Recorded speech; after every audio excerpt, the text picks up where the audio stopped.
We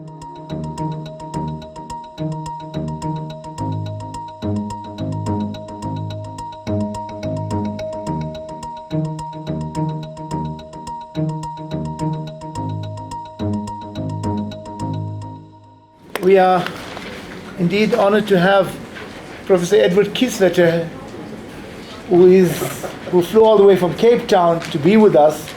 And you all, I'm sure all know, he's the Commissioner of SARS, and over and above that, he's the President or Chancellor of the DaVinci Institute. You have with you a copy of his micro CV, I may call it, but he has an impressive record in terms of both the private and public sector, having served in various senior executive positions.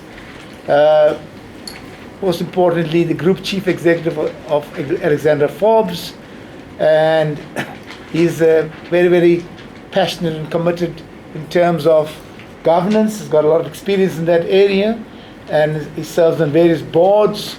And of course, he has a track record of having delivered exceptionally well in terms of performance. Without much ado, I will request Prof. Edward Kieswetter to please come join us here and engage us on a topic that, of course, all of us will be curious to follow. Good afternoon. So in thinking what I would share with you today, it's quite difficult to distill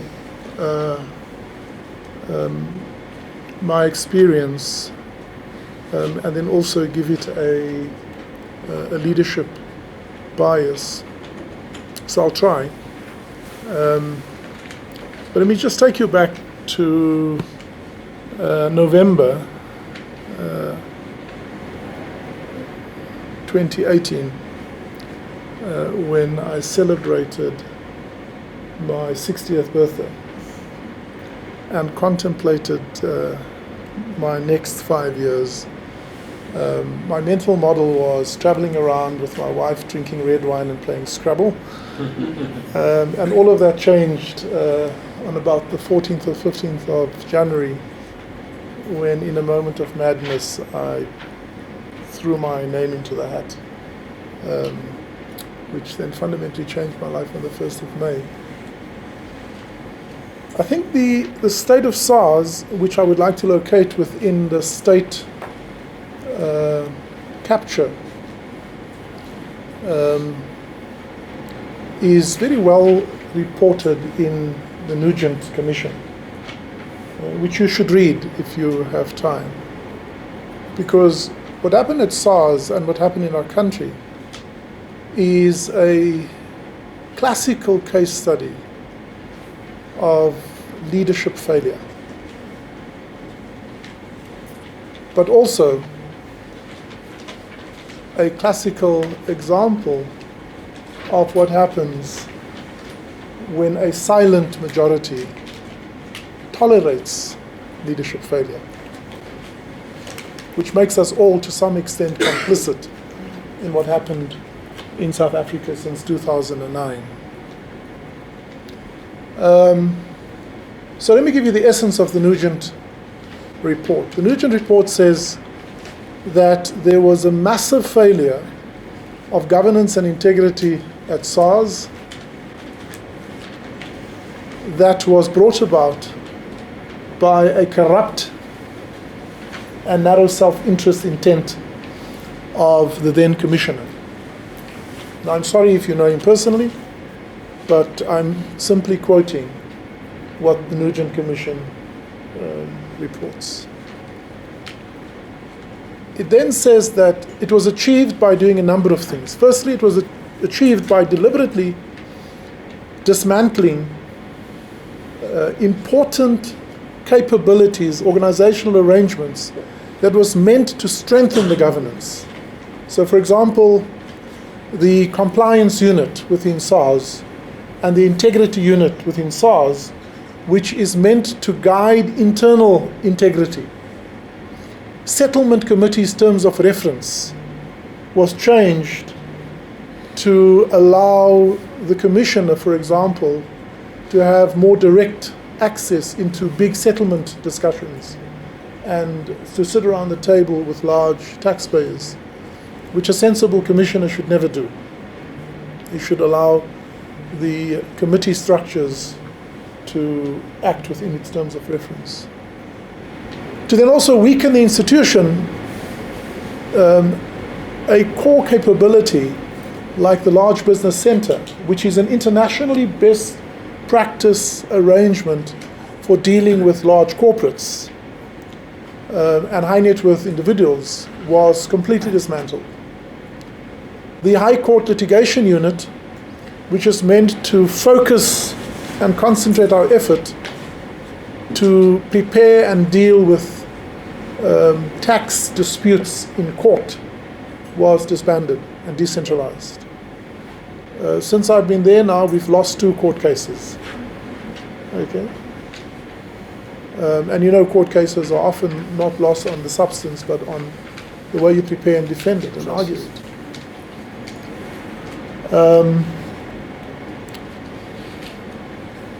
Brought in a company called Bain, and again, no apology if it sails close to your bone, who then did what I call a fake operating model redesign, which in fact led to all of this the organizational restructuring. But what it also meant is that 60 capable, experienced staff leaders with deep institutional knowledge were removed from their roles and marginalized into supernumerary roles. Many of them did nothing. They came to work every day. They sat in a quiet corner, waited for general news flashes because there was no work directed to them, and they were paid every month. So it's not only undignified, it's also just commercially stupid to pay someone $1 million or 1.5 million rand and to get them just to sit in a corner and do nothing. Many experienced staff left, and many were prosecuted simply to get access to taxpayer files and matters, and people were removed because they were considered to be an obstruction to the corrupt intent. And so, very carefully scripted. State capture is a well-architected, well-thought-through, and remember I was also a director of Transnet, and I had a ringside seat to the brazen extent of the corruption and thieving of taxpayers' money, leadership-driven. From the political principle to the board, to the executive management, through to people in the organization, because everyone has to get co-opted, and the way you build that patronage is to give them corrupt proceeds. If you do lifestyle assessments, you see people having multiple flashy cars and several homes, and you wonder how these gains were gotten. And so it's a very carefully constructed architecture where governance systems are removed. In the case of the national landscape, the National Prosecuting Authority was captured, SARS was captured, the police was infiltrated, the intelligence. So all of these agents that are meant as buttresses to protect our democracy was either captured or infiltrated and rendered incapable of doing its work. And then you have a culture within SARS that becomes characterized by fear, intimidation, a minimalist approach because you're afraid to do anything because you're more likely to be suspended and disciplined. several cases of up to 3, 4, 4 years old of people who have been suspended but never charged, just to get them out of the system, because there were no real substantive charges to be brought against them. So that's what I walked into on the 1st of May. And that's what is currently the project of rebuilding SARS. Rebuilding trust and confidence across the organization, in our staff, in leadership. And to give you a sense of the extent of the incapacity because of what had happened, and we had to engage with certain individuals at a senior level, some of whom had left, some still on suspension. I currently only have my CFO as a permanent direct report. Everyone else is either on suspense or have left or is in acting positions. So there's effectively no leadership structure, and which makes it even harder if you think that leadership is not a single position but a system.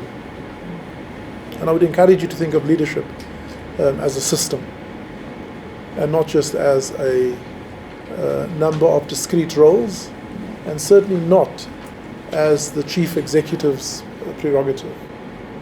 And the system of leadership stretches vertically and horizontally and organically throughout an organization.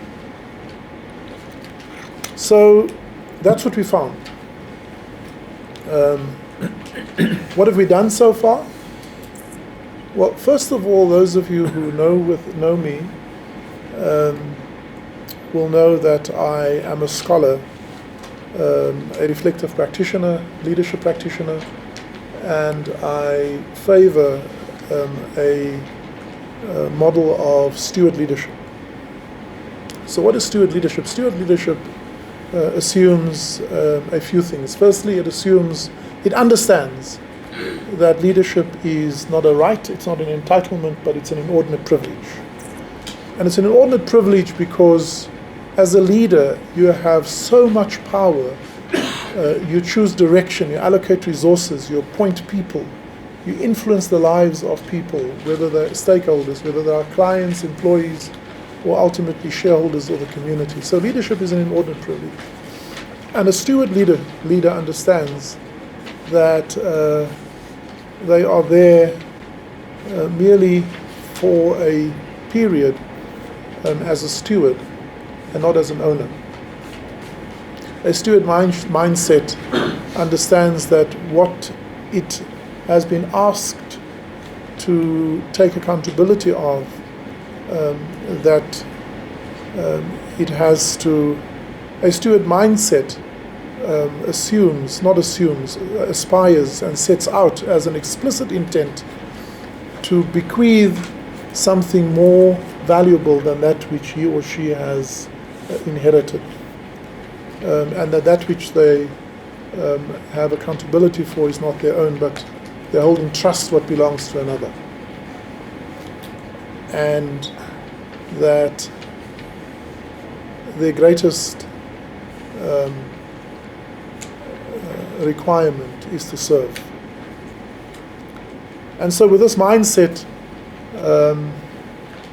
on the 1st of May, when it was a public holiday, I had been thinking for a few weeks about how I would start this work, and Thabo will know that I did this on my first day at Alexander Forbes.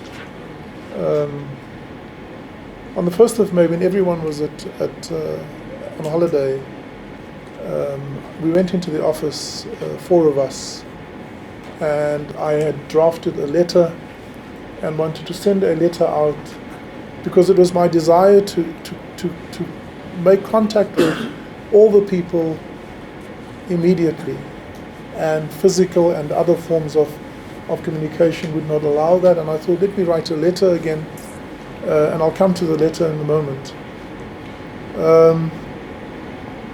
And I then called one of our support staff and said, I would like the letter to to be personalized. I would like everyone to receive the letter and says, "Dear John, dear Mary." And they said, well, it can't be done. And I said to them, this is 2019, we put men on the moon, we split the atom. Don't tell me it can't be done. Go and find a way for it to be done, because that was a very explicit intent. And eventually, after an hour, they came back and they found a way to mail merge.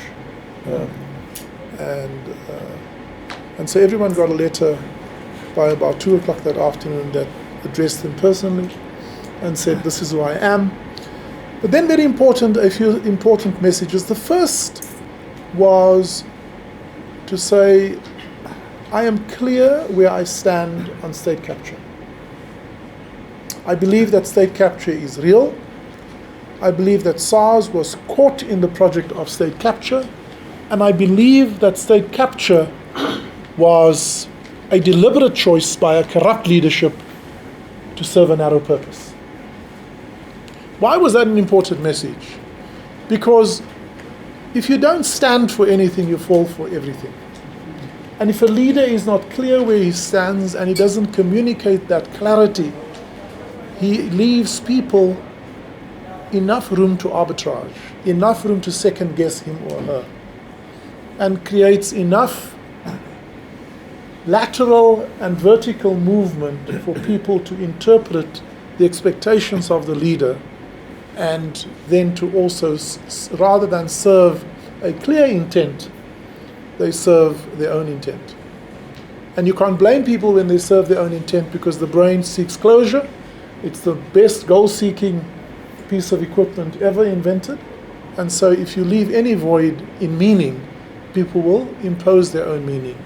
And steward leaders, well, great leaders, I believe, but steward leaders, importantly, communicates clarity of intent. And so I wanted the 12,900 staff at SARS to be absolutely clear where I stood on matters of substance. And so that was my first message. My second message was to say to them, and in that I said, and if you are in denial about state capture, then you are either complicit or you are ignorant or indifferent, and either of these three is a dangerous place to be. Come and talk to me. Okay?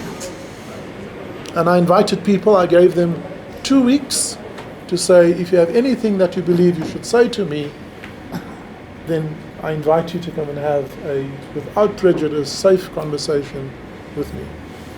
The second message was to be clear about my expectations of them. I'm sure you can Google the letter. It somehow, as these things do, got into the public domain. And so I said, this is what you can expect of me, and I set out a number of things. And I said, the reason I'm telling this up to you up front, I want you to know what you can hold me accountable for. It's not a secret. Okay? This is what I stand for. This is what you can expect of me, and I ask you, you can hold me accountable for that. Why was that important? Because it created for me the model currency for my third message, which was to say to them, and this is what I will hold you accountable for. And I was clear what those were. And then the next message was to say, and this is my dream, this is my vision for SARS, which we can achieve together, and set that out. And so those were the key messages, and they received it, many of them on the morning of the 2nd of May. And then I spent the next 8 to 12 weeks going around visiting all the offices, engaging with about 90% of our staff, and creating an opportunity to clarify the contents of the letter, allowed people to ask me questions, engage with me, and I used that as the opportunity to do a few things. The first is to demonstrate concern for the impact that I would have on the organization and therefore on them. I wanted them to know what I was going to do and that it would impact them. But I also wanted, thirdly, to create an inspiration for positive action. To say, we're troubled, we're broken, this is what we're going to do together, and create some positive energy and enthuse people to sign up to a higher purpose orientation. And I knew that there were still thousands of men and women within the organization who remembered the language of higher purpose, because again, many of you will know that this was my second attempt at being a taxman. I had been out for 10 years. And it was important for me to look into people's eyes and to listen to them. It allowed me to see their pain, to feel their pain, to put myself in their shoes. It also allowed me to do something very important, to address the disbelievers. Because don't believe that everyone says, wow, this is the best thing since sliced bread, we're happy to support, we're signing up, what do you want us to do? Let's go. There are those who kyk die kat uit die boom uit. And who says, who is he? Why should we trust him? Why won't he be the same as the other guy who came here and made many promises and then went and proceeded to do that? So, and I think good leadership is about understanding, not having hubris that everyone supports you, but understanding that there are those who will continue to undermine you. They will just have disbelief. And so influencing disbelievers is an important work of steward leadership. Okay. And then continuously engaging with our staff, because even the believers begin to lose hope if they don't see change. Even believers begin to doubt themselves and doubt us. And so leadership for me was also about continually providing insight to the journey we are on, clarifying that insight, to reinstill hope. Because hope is simply a flame, and like any flame, as you will know, for those of you who didn't bunk your physics lessons, you need three things for flames. You need fuel, you need oxygen, and you need temperature, right? And so fuel is the inspiration, the oxygen that leaders breathe into an organization to ensure that where the flame of hope begins to flicker, that through their engagement they can cause the flame to burn into a consuming fire again. And then in my message, in my letter, I said, I cannot do this alone. It was a very deliberate choice to say to them, I cannot do this alone. I will need all the help I can get. And that speaks to a sixth important work of steward leaders, which is to nurture interdependency, interconnectedness, and to understand it is not about a few saviors, a few messiahs that will save an organization, but it is the contribution of everyone that will save it. So it was a very conscious set of choices that I made, informed by the leadership practice that I follow. So let me summarize, because those of you who had listened carefully will listen, and I spoke about 6 things that I did. Okay? And they are borne out by what I call the 6 I's of steward leadership. The first was clarity of intent. To be clear, what your leadership intent is. The second one was to demonstrate concern for impact, to be clear that your work will impact on them and that you're aware of that. You have empathy for that, but you also want them to have a conviction. And to do that, your third I is to inspire positive action and not continuous doubt and inaction and paralysis. To say, it's difficult, but we have to work, and this is how we're going to work. And that's important, and the third I. The fourth I is to recognize that not everyone supports you, and so it is to influence the disbelievers. Okay? And to understand that it is a continuous work, constant dripping wears the stone.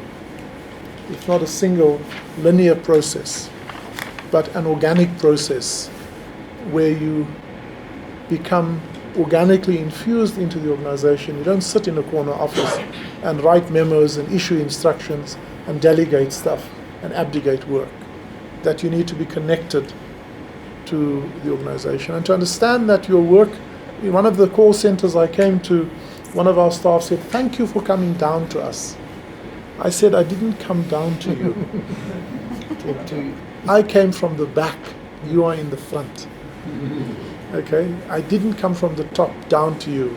I came from the back and the inside of the organization to the front, where you create the moments of truth that interfaces every day with the only people that matter, that create the reason for our existence, namely our taxpayers.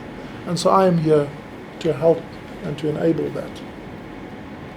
And then, of course, the fifth I is to realize this is not a linear or a simplistic process, but a systematic and systemic process of infusing yourself and therefore continually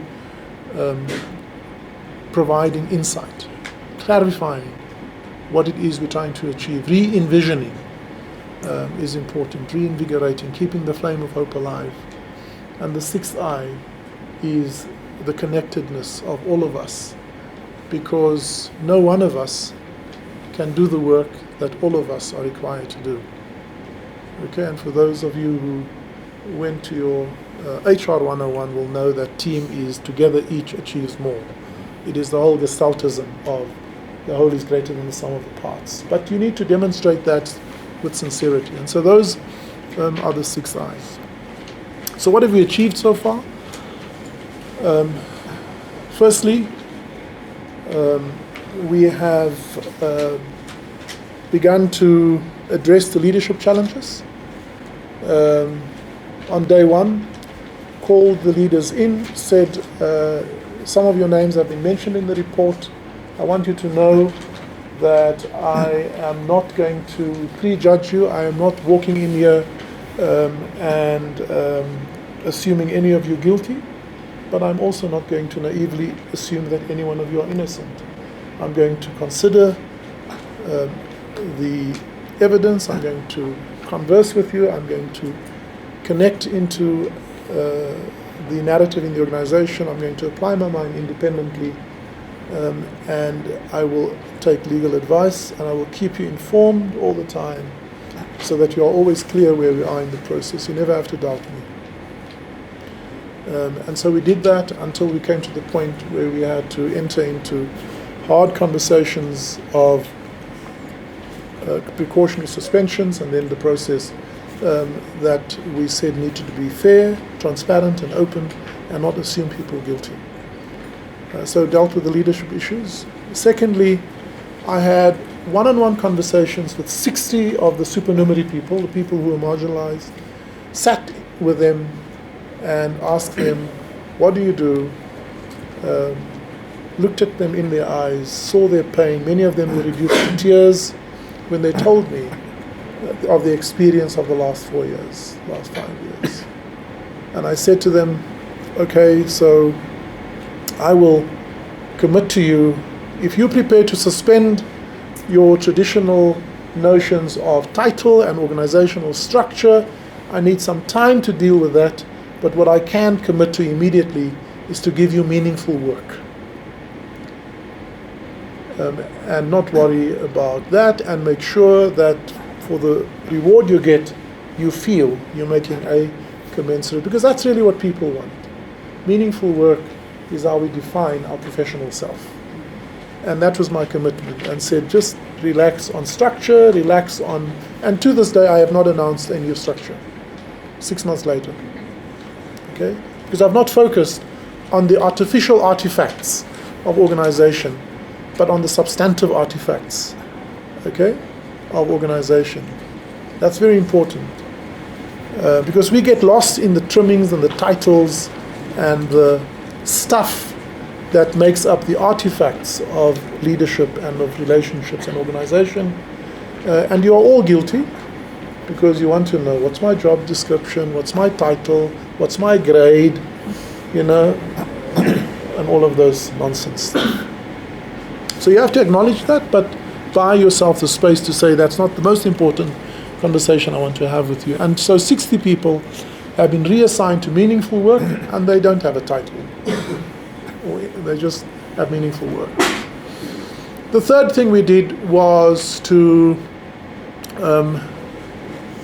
start a process of improving the morale.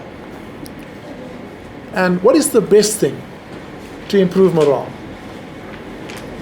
It's simply to help people to win again, right?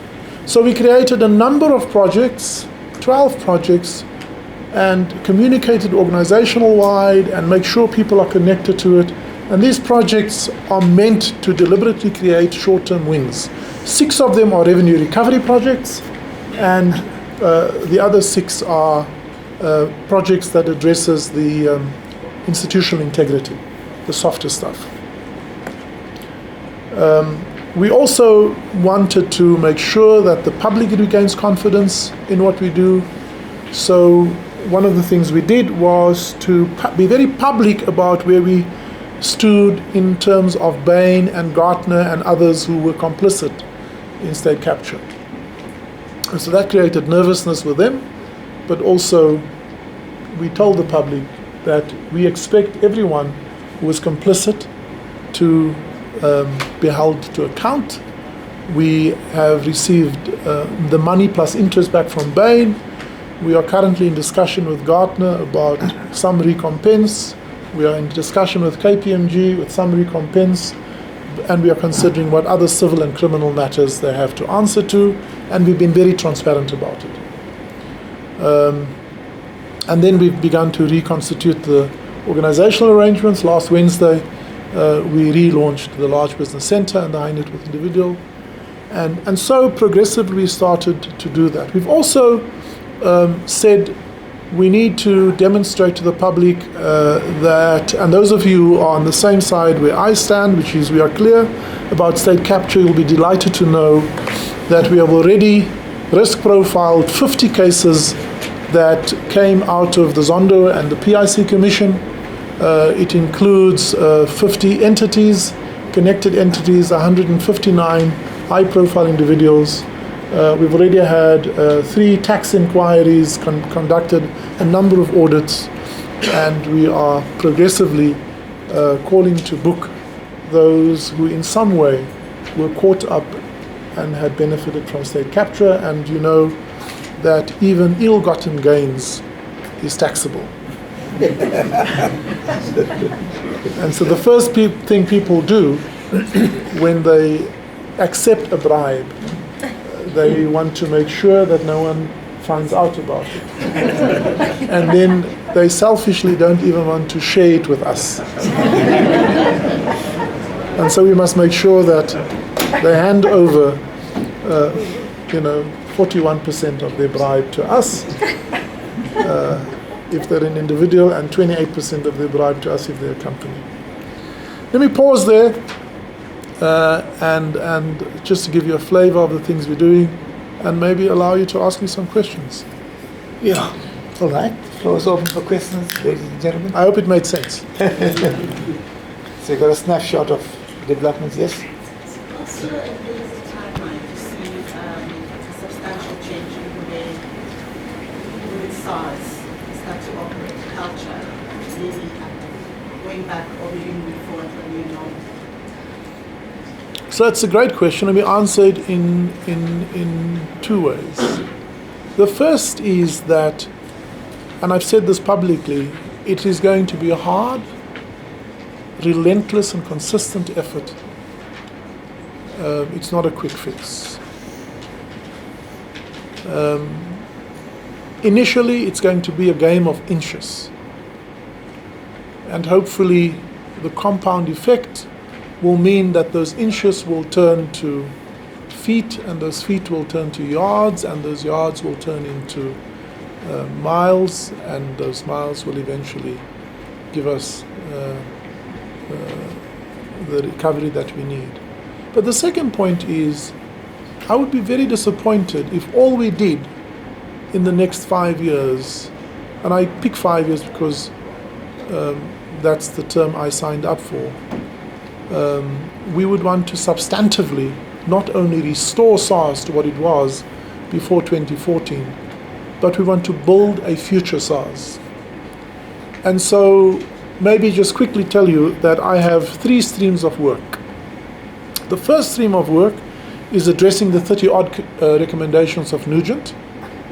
But if I only do that, I would be permanently on Valiums or Prozac because I would be depressed. Because it's not winning work, it's healing work, it's fixing work,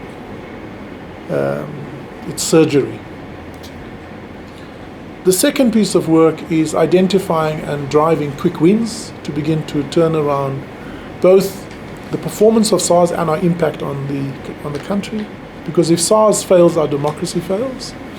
And the third stream of work, which is really the part of the fifth eye, which is providing insight and envision people to where we go, is we have, and that's really the exciting work, the most exciting work, is to be clear about what we want to do in the next 5 years. So we've formulated Vision 2024. And Vision 2024 is we want to be a smart, substantively, be a smart modern SARS with unquestionable integrity that can be trusted and admired. And each of those words are very deliberately chosen. Smart and modern understands that the world has changed since 2010, and disruptive technology-driven innovation will also disrupt business models, economic cycles, will virtualize value chains, and will also create great opportunities, but also bigger risks for us. So smart and modern understands that we have to prepare for a future-proof SARS. Unquestionable integrity is very central to the work we do. If people don't trust SARS, if they question our integrity, they consider themselves morally justified to fiddle with their taxes and to even criminally withhold their taxes. Trusted and admired is, in 2004, I did a benchmark study around the world, visited Australians, New Zealanders, the Swedes, to see how the best revenue authorities in the world were run. And by 2010, we became the benchmark. So we went from looking at the benchmark and setting our sights, and by 2010, in the period 2010 to we were in the top 10 revenue authorities around the world. We've lost all of that. So we want to be trusted and admired again and become the benchmark of revenue authorities. So very clear vision, 2020-24, a smart modern SARS, unquestionable integrity, trusted and admired. And then we also have set a strategic intent of following an approach of voluntary compliance. Voluntary compliance speaks to the attitude that society has towards tax, and if it is based on voluntary compliance, we believe that we achieve the highest return on our efforts with the lowest cost to society. Because voluntary compliance means that when people or taxpayers ought to register, they will. When they ought to make a declaration, they will do it on time and will do so honestly and with integrity.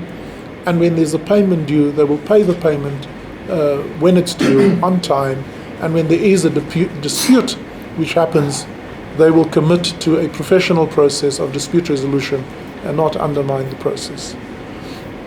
That voluntary compliance is served by 9 very simple but clear and connected systemic strategic objectives. The first 3 speaks to our core business, which is derived from behavioral insights, our understanding of how people behave. Our theory of compliance is that all taxpayers are honest, or most taxpayers are honest, not all, and simply want to get this thing called tax out of the way. Now that's important, because let me tell you how important your theory of the world is, and you all have a theory of the world, right? If you have a theory of the world that all capitalists are crooks, you advance socialism and communism, right? If you have a theory of the world that all people are sick, you'll build more hospitals. If you have a theory of the world that all people are sick, you'll build more hospitals. If you have the theory of the world all people are hungry, you'll build more restaurants. So your theory, you're being crude, but your theory of the world informs how you construct the world for yourself. So if we thought that all taxpayers are dishonest, we'll build more enforcement capability, we'll do more audits, we'll frustrate you. Whereas if we think that most taxpayers are honest, we'll help you, we'll inform you. So our compliance theory is most people are honest and simply want to get this thing out of the way. That then informs, drawing on behavioral insight, a compliance model that says for those people who are willing and able to comply, we will make them aware and we will make it easy. And for those people who deliberately seek not to comply, we will detect them and we'll make it hard and costly for them. And it's a model that is graduated on a continuum of most willing to comply to consciously seeking not to comply, and criminally so. So therefore, our first core business intent, the first is to provide clarity and certainty of taxpayer obligations. The second strategic intent is to make it easy and simple, and where possible seamless to comply. So our desire is that in 5 years' time, tax filing is a non-event. You won't even know about it. Our third strategic intent is to detect non-compliance early and to make it costly and hard for those who seek not to comply, to throw the book at them. To do those 3 things, we have identified 4 enabling strategic objectives. The first is to evolve our staffing model away from low-value administrative work to high-value knowledge and service work. Secondly, to expand and increase the use of data to derive more insights, manage risks better, and to produce better outcomes, more reliable outcomes for our constituencies. That uses things like big data, predictive analytics, artificial intelligence to derive outcomes and identify risks for us.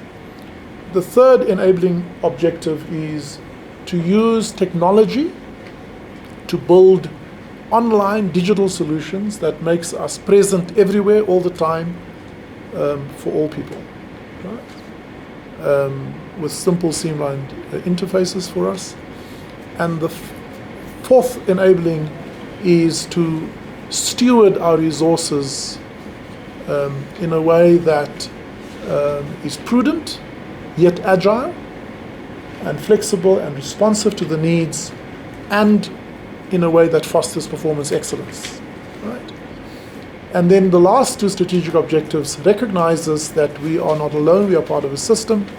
And so our 8th strategic objective is to work with and through stakeholders to improve the tax ecosystem. And the 9th strategic objective is to work hard to build public confidence and trust. And if we do those 9 things well, it supports our strategic intent of voluntary compliance and achieves our vision 2024. So you can see again, it is a connected set of initiatives that drives that. Thank you. Okay. Please be That's honest. one more, please. 2. 1 and 2. Okay. Does any one of you work for SARS? You work for SARS. Did I lie? Just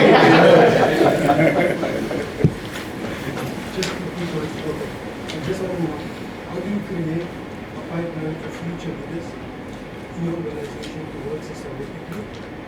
And the second point, how do you develop or create a strong organization, communication with technology and innovation within the organization?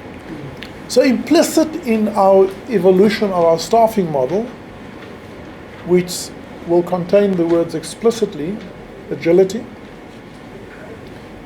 as well as a shift from low-value work to high-value work, implicit in some of the actions we will do, we address, firstly, we address the youth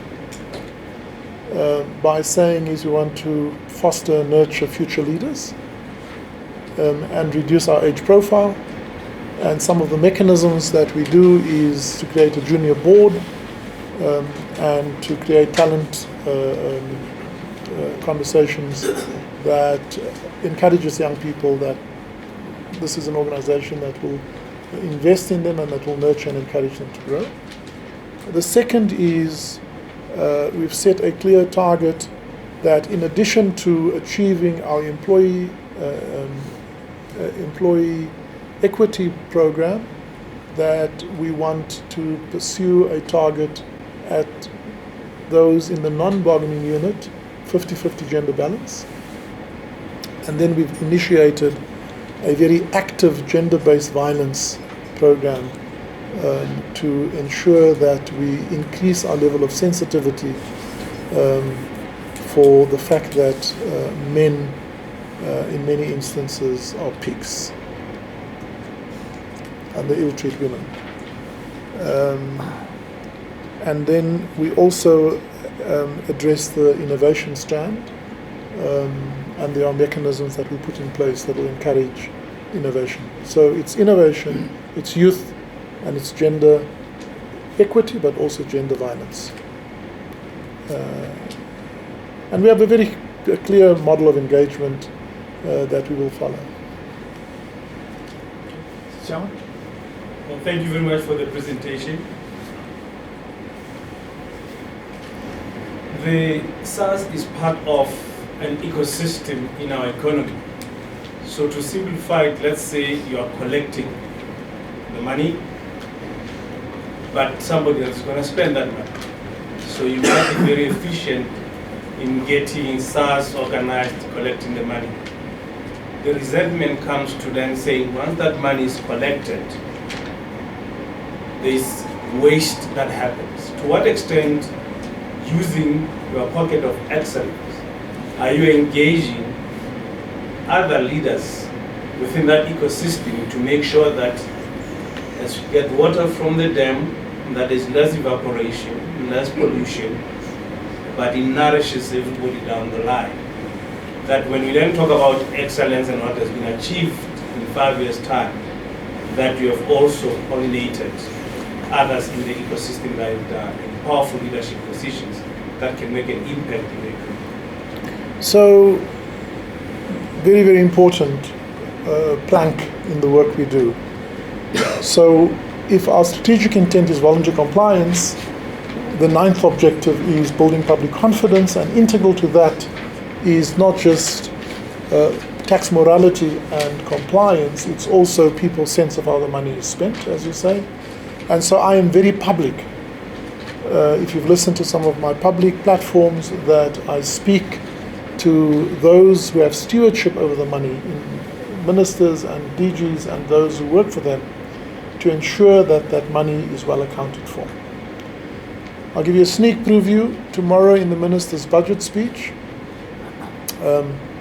He will also make that point, that we thank people who pay their taxes, and we have heard you say that you want us to spend the money more responsibly, and we agree with you.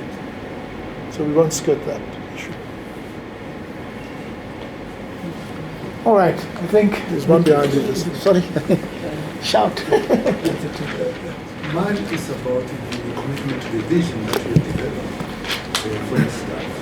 And I'm asking this in the context of what F6 talk about as internal commitment and external commitment. Obviously, external commitment will be activated by the policies and strategies that we have set. And internal commitment will be about the values that your staff subscribe to.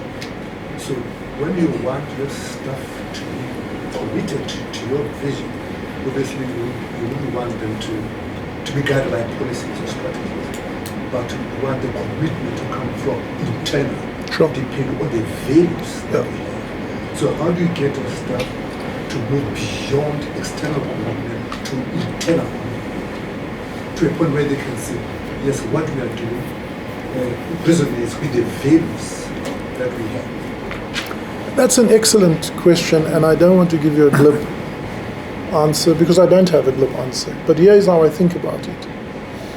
I think the first thing is to ensure that you don't create a KPI-driven organization where people tick the boxes and meet the KPIs. And unfortunately, that's what SARS is at the moment. Okay? What's that young man's name? Isaac will tell you he's got KPIs, and his day job is to meet those KPIs. Right? We need to change that. Implicit in our employee model is to say we will look for three things when we employ and develop you. We will assess your knowledge, your skill, and your attributes. And we make that very explicit. And culture, we overcomplicate culture. It's not one silver bullet. Culture is every act, every word, every deed, and every omission. And so you need to have a system in place that shines the light on the right behavior and recognizes it, showcases it, and that sanctions the wrong behavior. You know, we have a national anti-crime strategy in South Africa. I attended my first anti-crime strategy meeting a month ago, and I discovered to my horror that we have been working on the strategy for 5 years. And now for the next 5 years we're going to socialize it, and then hopefully the following 5 years we'll have another state capture, and there'll be nothing that we can corrupt anymore because everything will be corrupt. So here's an alternative way to address corruption. Minister of Singapore, this is a real story, goes overseas. While he is overseas, the president hears that his trip is funded by a supplier that puts him in conflict. He returns, he lands, he steps off the plane, he is arrested, locked up, and prosecuted. That's how you change culture. You don't talk about it. Okay? Having said that, 99% of performance management should be about helping people perform, not disciplining them for non-performance. As a young power station manager, we introduced a reward recognition system which I called catching people doing things right. Because by default we catch people doing things wrong, and we then deal with that.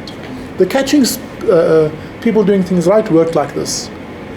I would randomly walk out onto the plant, I would look for people doing things right, I'll catch them in the act, I'll say to them, come around to my office, and when they get to my office, I sit them down, I say, thank you, I really appreciated that behavior, I wish I had 10 people like you, 100 people like you, why don't you take your wife, we lived in Kriel, and so there wasn't tashes and all of that stuff. So why don't you take your wife to the Spur, have a dinner, and bring me the invoice on Monday morning. And so that's one way. The other thing we did is we introduced an award called Passion for Performance, which isn't necessarily what you achieve, but how you commit to your work. In other words, enhancing a value. So there's no one big thing. It's doing many little things, but central to it is that It's a system of reward, recognition, and sanctions that strengthens the right values and calls out and deals with the wrong ones. You happy? It's not a policy, by the way, or a SOP, or any of those nonsense. Yeah, I want the Commissioner- last question, ladies and gentlemen. It sounds nice what you're saying, and I don't know maybe how are you going to deal, because we have an element of cadre deployment, and sometimes it eroded a lot of skill and quality in a lot of other departments, and it pains us. South Africa has a skill, that people with abilities to deliver, but just that intentional locked out of dead skills and abilities because you are not in a certain function or whatever and all that, it makes tasks difficult. And we may see now with the pushback and all, it is more difficult. If you have just honest employees, administrators, the whole task would have been easy. But the question is that how are you going to deal with that as you rebuild SARS? You know, one of the commitments I made to the trade unions and to my staff is that I will never lie to them. I will tell them the truth even if they don't like it. And so, cadre deployment is a problem, and we have to call it out when we see it. We can't be silent, because the only thing evil needs to thrive is for good people to be silent. Okay? And so often we keep silent when we see that. And why do we keep silent? Because sometimes we are the beneficiaries of nepotism, we are the beneficiaries of cadre deployment. Many of us are the beneficiaries of empowerment, right? You're a woman, so you become a beneficiary thereof. You're historically disadvantaged, so you become. Let me tell you, you can also be abused, you can be exploited as a woman, as a BEE, as a cadre, to serve someone else's interest, right? So I'm very clear that so in my first address with leadership, I said one of my interests was how I felt about gender abuse, and we must all become gender activists. So one of the senior female executives stood up and said, Commissioner, I'm so happy that you raised this issue of gender discrimination, because very often us as women, we feel the brunt of this. I said no, and I'm serious about it, but let me tell you, I do discriminate against people.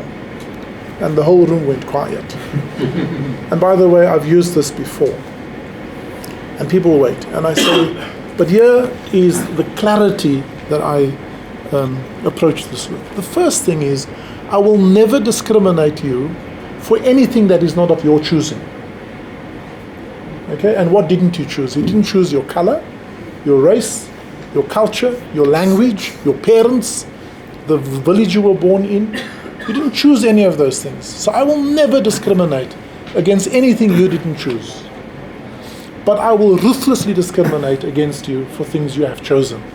If you are lazy, if you are incompetent, if you pretend that you are competent and you're not, if you are slothful and have a bad attitude, I will discriminate against you.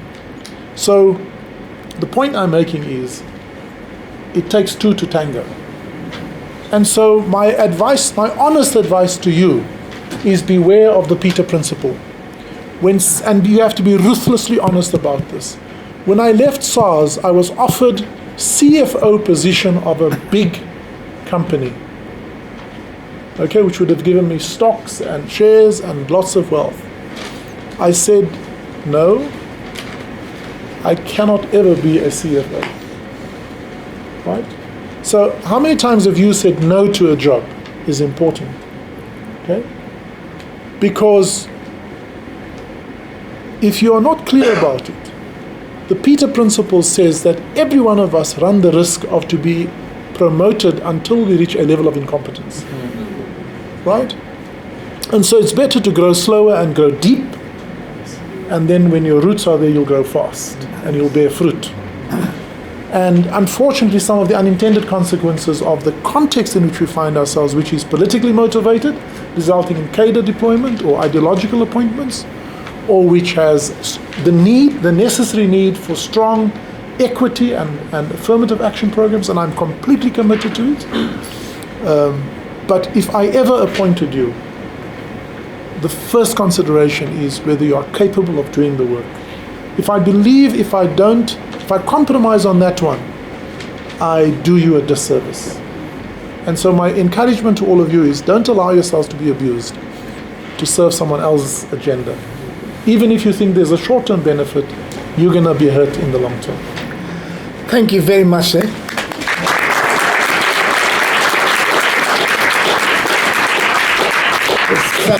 A little token for you to go and declare back. Thank you very much. Ladies and gentlemen, thank you very much. I think in terms of the collective conversation we had this afternoon, there's much food for thought.